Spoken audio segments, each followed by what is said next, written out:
close to this, and it's as nice or nicer than the boys' field, which has not been the case for a very, if ever, long time. So yes, it deserves a hand. These girls are working just as hard, if not harder, and they deserve it. So my role is short today, but I really want to appreciate everyone for coming out. Girls, you're awesome. I know you've been on a pretty good tear this season, so that's exciting to watch. And I'm going to turn it over to Coach Rohit, aka Assistant Principal Rohit, who is called Coach around here for a long time. And he is a graduate of class of 2001. Thank you, boss. Welcome, everybody.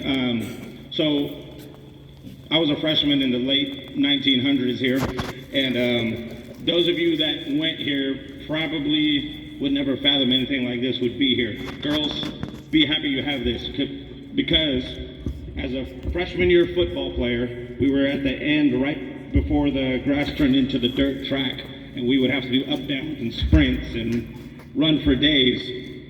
We never even knew this was a softball field. We just thought it was just extra grass. It was actually, there used to be bungalows right over here. Anybody remember those?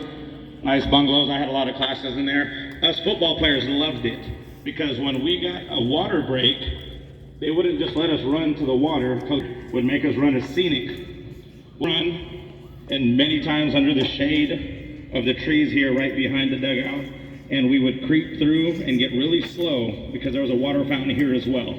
Because awaiting us at our actual water break was a galvanized pipe with holes in it, and we drank water out of the hose, which, you know, it was outside temperature, but it was still okay when you're running up and down. So Chris knows.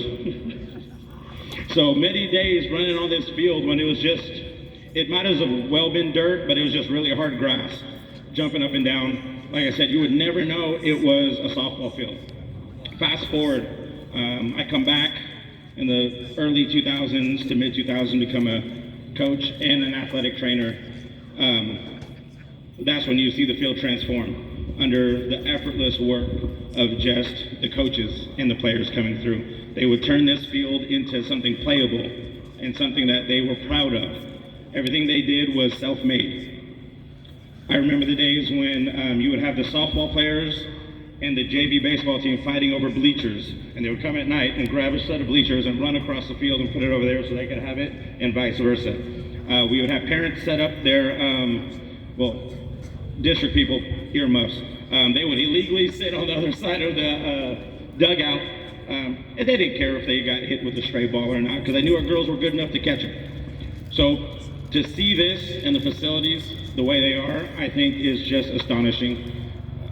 I love that it's equal to, if not better than, the boys' side. Coach Piker will come up here in a minute. I'll let him talk about his favorite part, but the upgraded batting cages, the dugouts on both ends, the storage, the bleachers all around, makes it feel like that we're actually in a real ball field, which we are. We have a new scores table. We have a scoreboard. Usually we have to count on Chris counting on his fingers for the score, so we never knew if it was accurate or not.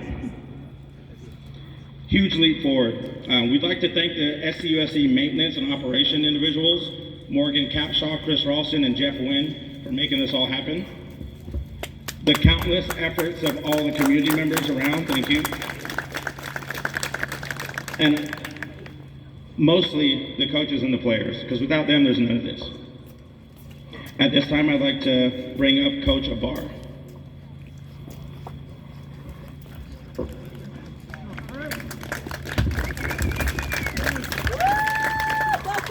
All right, Chris. I'd like to acknowledge a former player of mine that I reached out to last week, just with an idea, and her and her mom kind of took off with our idea and created that board back there.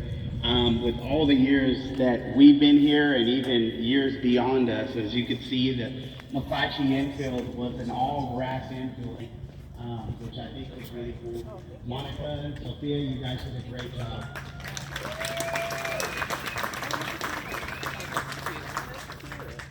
I'd I'd like to thank every player that came and that's in attendance today. Alexa, Cynthia, Gabby, Sophia, Vinky, my daughter, and just a little kind of where we're at right now. We're number 1 in Metro, and currently our record's 7-3.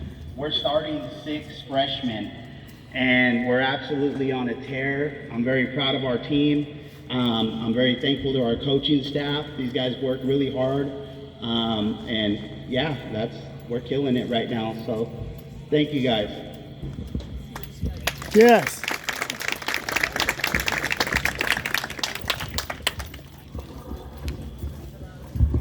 Good afternoon, everyone.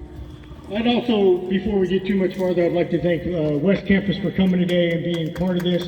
We greatly appreciate you guys waiting to start our game today. It's very important that you guys kind of see this, and then hopefully your field will be done soon enough and you'll be able to enjoy this as well. So I know we're all just very excited about our facilities. Thank you to the parents and all our community members who passed our bond to make all this happen. It's unbelievable that when you were here last year, you saw what this place looked like and now what it looks like now. Probably one of the biggest joys that I have is the visiting team coming and just watching their eyes and their mouths hit the ground on how nice a facility this is. So thank you to the parents and community members for passing the bond. I would also like to thank our Sac City facilities and maintenance people, Chris Walston, Jeff Wynn, Morgan Capshaw, along with Robert Bachman Construction and Scott Patterson, their foreman. He kept a great schedule to keep us to where we are going to be able to open up on August 28th. So all those people that in the construction, we know that things happen, but he did a great job keeping us on schedule. Also, our Sac City Unified School District AD, Dave Parsh is here. Thank you, Dave, for all the leadership that you provided us as well. Thank you. Can we get a clap with all those people, please? Thank you. The significant upgrades. Our fields were not in great shape. They are safe now. I think, if I don't mind speaking for the players, they have a lot of pride in their facility now. So whenever the practice or game is over, they don't have a problem breaking the fields and doing everything they need to do, because they come on, they say, look, we get to play on a facility like this. So thank you, players. As much as I am excited about the facilities, there's 3 things right over here that I'm more excited about, and those are bathrooms. For those former players, never had a bathroom. You had to run to the D wing, or you had to sit in that porta potty that was there forever. So thank you for getting the bathrooms. And then a quick story. I have a good friend that coaches at a local private school. He came over, took a look at our facilities, and he said, this is not fair. We at the private schools should have the best facilities around, and now you have the best facilities and your school is free. So I think that is one of the best things, best compliments that I had regarding our facilities. So thank you once again. We appreciate it. Thank you, West Campus. A couple more minutes and we'll go ahead and get the game started. Here you go, Rohit.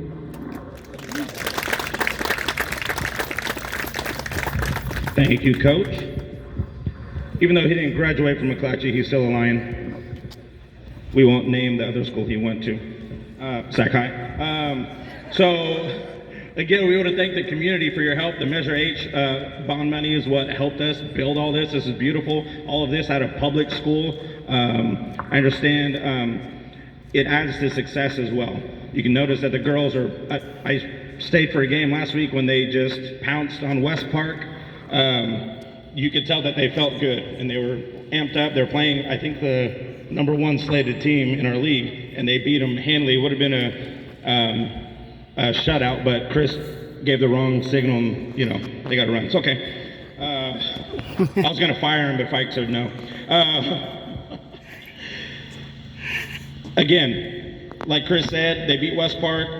They're #1 in Metro, so undefeated in Metro. They're 11 in Division I, and they're 7-3 overall. At this time, I'd like to invite Soli Maureen, Lily Arbizo. They're going to hold a ribbon over home plate.